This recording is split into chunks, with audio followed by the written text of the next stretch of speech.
Welcome back to the deep dive. If you've ever felt, caught between that need for speed and the messy reality that often comes with really rapid growth, then you are absolutely in the right place. We're here to help you navigate that tension. We want to show you how to build truly enduring value by really mastering your processes. In our previous deep dives, we laid, well, a really crucial foundation for turning that chaos into something much more predictable, more profitable. We explored what we call the process first mindset, understanding how well designed processes actually enable speed, quality, and innovation.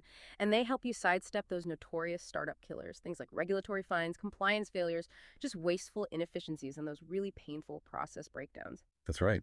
Yeah, our last series really dug into the practical how-to of process improvement. We started with understanding process discovery and mapping, showing how you uncover those hidden workflows and actually visualize what's happening day to day in your startup. We used everything from team interviews, observation, to things like journey mapping. Then we moved on to measuring what matters, right? Establishing those purpose-driven metrics from your big picture North Star down to those everyday diagnostic indicators and applying that iterative build, measure, learn loop directly to your operations. And finally, we looked at process improvement fundamentals and how you can adapt the lean startup methodology, usually for products, to your internal operations. We focus on things like minimum viable processes, making sure your internal workings are just as agile as your product development. Okay, so we've built that solid foundation. Great. But with that foundational work behind us, the natural question is, how do we really sort of turbocharge these efforts, especially in a dynamic, high-growth environment? That's what this new series, Series 3, is all about, advanced methodologies for startup process excellence. And today, we're kicking it off with a concept that, well, it might initially sound a bit counterintuitive for a startup, maybe even intimidating, but it's incredibly powerful, Kaizen. Yeah, what's fascinating here, I think, is how Kaizen, which is a philosophy rooted in continuous small-scale improvement, can be so powerfully applied in settings that often value, radical disruption, big bangs. So our mission today is to explore the practical techniques of Kaizen. We want to emphasize how regular, team-driven adjustments actually lead to really significant cumulative gains over time, and how it fosters a culture of ongoing optimization that truly complements rapid growth rather than, fighting against it. Right. So let's unpack this a bit, because when many of us think startup, we instantly picture that old mantra, move fast and break things. But our sources, they make it pretty clear that mantra is, well, increasingly obsolete. Today's winners move fast and build enduring value. How does Kaizen, with its focus on continuous incremental improvement, actually fit into that newer picture? Well, if we connect this to the bigger picture, Kaizen is precisely how you move fast and build enduring value. It's really the engine for it. It's a Japanese philosophy where improvement's like baked right into the daily work. It's not just tackled in occasional massive projects. But that definitely begs the question, can small changes really make a significant impact in a fast-paced startup? Is it enough? Yeah, that's the key question, isn't it? Absolutely. And the answer is yes. Mhm. Our research gives a fantastic example, this B2B software startup called Cloud Secure. In just the first month of implementing Kaizen, they made 47 minor changes. And none of these took more than an hour of actual work. 47 minor changes. Okay, those numbers are compelling. But I can imagine a startup founder juggling a million things, and the idea of 47 small changes, even if they're quick, might still feel overwhelming. What's the kind of hidden insight there? Is it about reducing the cognitive load, maybe, or just making improvement less intimidating? Exactly that. The profound insight isn't just the cumulative effect, though that's huge. Customer onboarding time down 30%, support response time improved 40% in that Cloud Secure example. It's that small changes have inherently lower risk. They have faster feedback cycles, and perhaps most importantly, they build psychological momentum. You're not asking your team for a moonshot every week. You're asking for a single achievable step. This makes improvement accessible, even when resources are scarce and time is critically short. And that brings us to another core principle of the Kaizen mindset. When problems inevitably arise, and they will, you focus on what in the process allowed the mistake, not who made the mistake. It's about blameless problem solving. Okay, process over blame. I agree, that's critical for a healthy culture. We hear that a lot. But let's be real, in those high-pressure startup environments, it's so easy to slip back into blaming individuals. What are maybe one or two really actionable steps a leader can take, like today, to genuinely shift that mindset on their team? That's a great point. Beyond the sort of moral aspect, the real insight with process over blame is how it shifts the entire culture. It moves you from a blame-averse, mistake-hiding environment to one where problems are seen as valuable data points. They actually accelerate learning and prevent recurrence. So it's to shift the mindset, a leader needs to actively model it consistently. When a mistake happens, instead of asking, who did this? They need to ask, okay, what happened in our process that allowed this error to occur? Then, crucially, involve the person who made the mistake in fixing the process, not punishing them. Turn errors into learning opportunities. This also means establishing clear, simple standards for key activities, and then continuously improving those standards based on real-world experience, rather than just letting processes vary based on who's doing it that day, individual preferences. Standards over preferences. Yeah, got it. Okay, so we've talked about the underlying philosophy of Kaizen and its powerful principles. Process over blame, small over large. But for someone listening right now thinking, okay, I get the theory, but how do I actually do this? How do I start? That's where the concrete framework comes in, right? Is there a repeatable cycle we can follow to start making these continuous improvements happen? Indeed, there is. The core framework for Kaizen is the Plan-Do-Check-Act cycle. You might hear it called PDCA. It's really simple conceptually, yet incredibly powerful for driving iterative improvement. So, plan. This is where you define a specific problem or maybe an improvement opportunity. You analyze the current situation, figure out the root causes, perhaps using something like a 5 whys approach, where you just keep asking why a problem occurred to drill down past the symptoms to the fundamental cause. And then you develop a simple, focused improvement plan. Really important. Include clear success metrics. How will you know if it worked? The key here is to be brief but thorough in your understanding before you jump straight to solutions. Okay, plan. Makes sense. Resist the urge to just fix it immediately. Exactly. Then comes do. Implement your planned improvement. Ideally, do it on a small, manageable scale first. Don't try to boil the ocean. Document exactly what you did, collect data as you go, and make notes of any unexpected challenges or outcomes. And it's absolutely crucial to involve the people who actually do the work in this implementation phase. They're the experts. Right, involve the team. Then what? Check. Measure the results against those expected outcomes you defined in the plan stage. Did it work? How well? Analyze any gaps between expected and actual results. Identify any unintended consequences, good or bad, and gather feedback from everyone affected by the change. Okay, check. Seems vital. It is. And finally, act. If your improvement was successful, great. Now you standardize it. Document the new process, maybe update checklists or guides. Train others who need to know, and share your learning across the team or even the company. If it didn't work as planned, don't just abandon it. Analyze why it didn't work, adjust your approach based on what you learned, and then restart the PDCA cycle with your new insights. It's a continuous loop. Plan, do, check, act. It flows logically. Now, you mentioned a practical tip in the source material, the 5x5 rule. Tell us about that. Ah yes, the 5x5 rule. To keep this PDCA cycle really agile and suitable for startups, the suggestion is this. The plan and do phases together should take no more than 5 days combined. And the improvement itself, the work involved in the do phase should require no more than 5 hours of total work. 5 days for plan and do, 5 hours total work. Wow, that sounds incredibly agile, really aligned with the startup pace. But what if you had an unexpected roadblock? Say, in the do phase, something genuinely takes more than 5 hours to resolve. How do you maintain the spirit of Kaizen without rigidly breaking this rule? Yeah, that's a really practical question, and it speaks to the agility needed in startups. The 5x5 rule isn't like a strict law you get penalized for breaking. It's more of a guideline, a constraint designed to force focus on quick, manageable changes. Keep the momentum going. So if you hit a roadblock that looks like it's going to blow past the 5-hour work limit, it often means your initial plan might have been a bit too ambitious for a single Kaizen cycle. The Kaizen spirit in that case would be to say, okay, how can we break this larger problem down into smaller, bite-sized improvements that do fit the 5x5? Or maybe you quickly pivot your plan, you complete a smaller part of it within the limits, get that win, learn from it, and then use the insights from that partial do phase to inform the next PDCA iteration.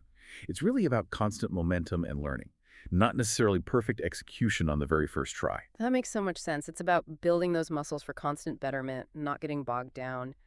So what are some specific tools beyond PDCA that a startup could use to put this Kaizen philosophy into practice day to day? How do they actually get their hands dirty with this? Right, this raises an important question.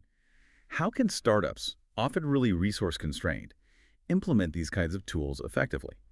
The source material identifies 5 particularly valuable Kaizen tools for startups. First up is 5S Workplace Organization. This is a systematic approach.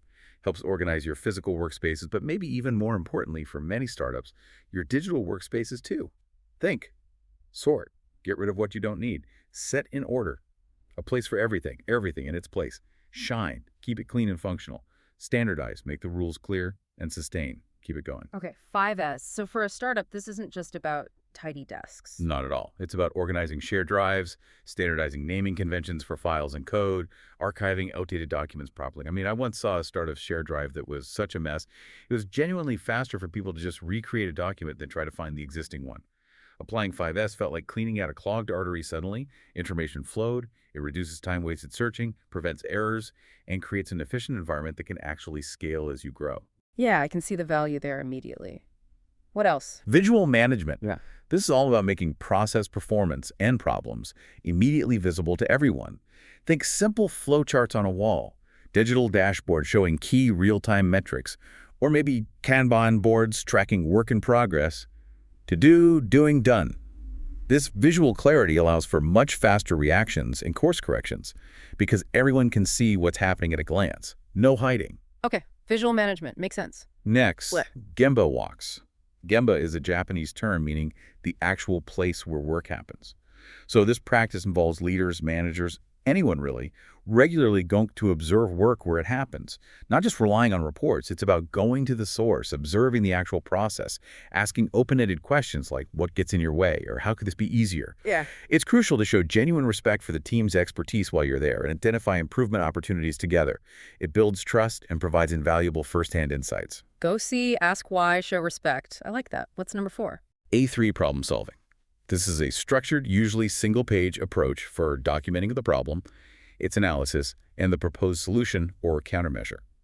It typically covers everything from the initial problem statement and the current situation, through root cause analysis, to the proposed countermeasures, the implementation plan, and follow-up checks. It forces clarity and conciseness, which is ideal for busy startup teams. It gets everyone on the same page, literally. A one-pager for problem solving. Powerful. And the last one. Standard work. This involves documenting the current best method for performing a specific task. It includes things like the sequence of steps, maybe standard timing for each step, materials needed, and built-in quality checks. It provides a clear baseline for consistent execution, which is vital for quality and efficiency. And importantly, it provides the foundation for future improvement using PDCA. You can't improve a process that isn't defined. It's not about stifling creativity. It's about ensuring a reliable, repeatable foundation for core tasks. Right, it sets the baseline from which you improve. Exactly. And there's a compelling case study in the source about a marketing tech startup, Growth Engine. They implemented these tools and saw really significant results. 5S reduced their digital asset search time by 60%. Think about that, save time. Visual management enabled much faster campaign adjustments based on real-time data. A3 problem solving helped them finally resolve some persistent nagging issues, and standard work reduced errors in their campaign setup by 40%. Plus, it made new team members productive in literally half the time. Wow, those are some seriously impressive numbers. Reducing errors by 40%, onboarding twice as fast. But, a lot of startups are just in that constant sprint to survive mode. Feels like heads down, just get stuff shipped. How do you convince them that investing even small amounts of time in these tools, 5S, visual boards, standard work, isn't just another distraction, but actually helps them build those muscles faster, helps them sprint better? That's the crux of it, isn't it? It's precisely because they are in sprint to survive mode that these tools become so critical, not less so.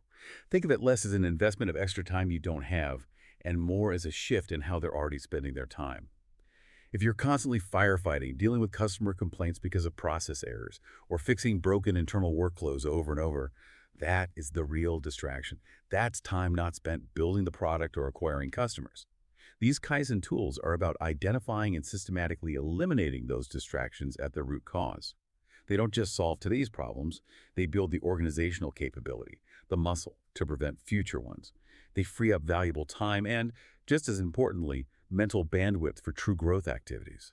It really is about working smarter, not just harder or faster in a chaotic way. Working smarter, not just harder. Okay. So we've covered the principles, the PDCA framework, some specific tools. But here's where it gets really interesting for me. How do you make this continuous improvement thing not just a project or something you do when there's a crisis, but a genuine daily habit in a startup? How do you weave it into the fabric? Yes, this leads us right to the practical concept of implementing daily Kaizen. It's exactly that, embedding improvement into the very fabric of daily work, making it normal. And there's specific techniques for this too. One key one is daily improvement huddles. These are really brief, typically 5-15-minute team stand-up meetings. They're sharply focused on identifying and addressing small improvement opportunities. You quickly review actions from yesterday. Did we do what we said we'd do? Identify any new opportunities or blockers today. Assign small, quick tasks. And importantly, celebrate completed improvements, even tiny ones. Scheduling them consistently, like first thing in the morning, and keeping them super simple and focused are key. Rotating who facilitates the huddle also builds team ownership and engagement. Daily huddles. Okay, short, sharp, focus on improvement. What else for daily Kaizen? Improvement time boxes.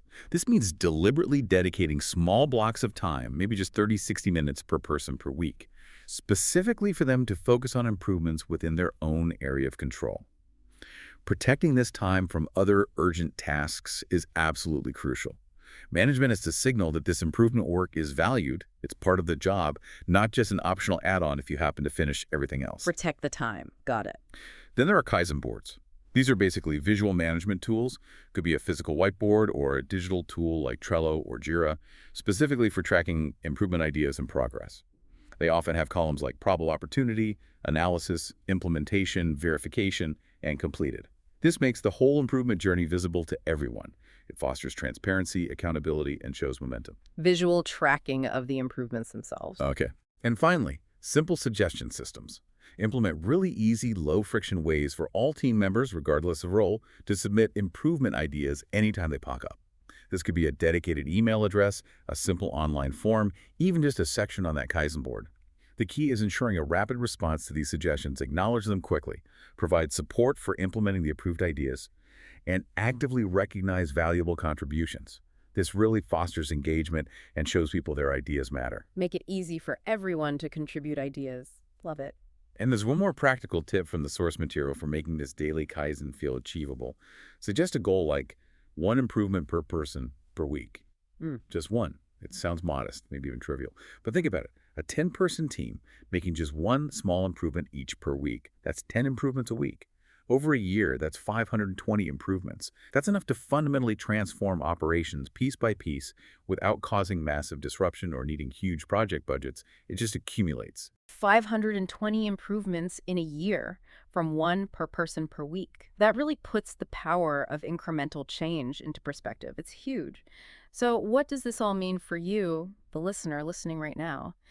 Today, we've taken a really deep dive into Kaizen. We've revealed how these small, consistent changes, when you apply them diligently and continuously, can lead to truly massive cumulative gains.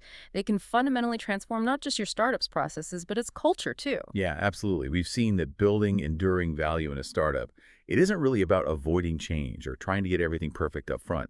It's about embracing constant incremental betterment, continuous learning.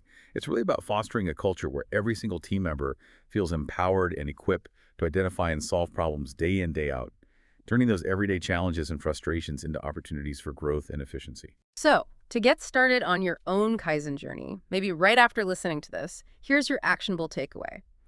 Implement a simple daily huddle, maybe just 10 minutes, or even just a weekly check-in with your team specifically focused on identifying and deciding how to address just one small process improvement idea. Honestly, it could be as simple as streamlining a frequently used email template, or maybe finally organizing that messy shared folder everyone complains about. Just pick one small thing. Remember, the process revolution, building that enduring value, it really starts with you and these small, consistent steps. Until next time, think about this. If you empowered every single person on your team to find and fix just one small frustration in their work each week consistently, what kind of unstoppable, efficient learning force would your startup become in a year? What could you achieve then?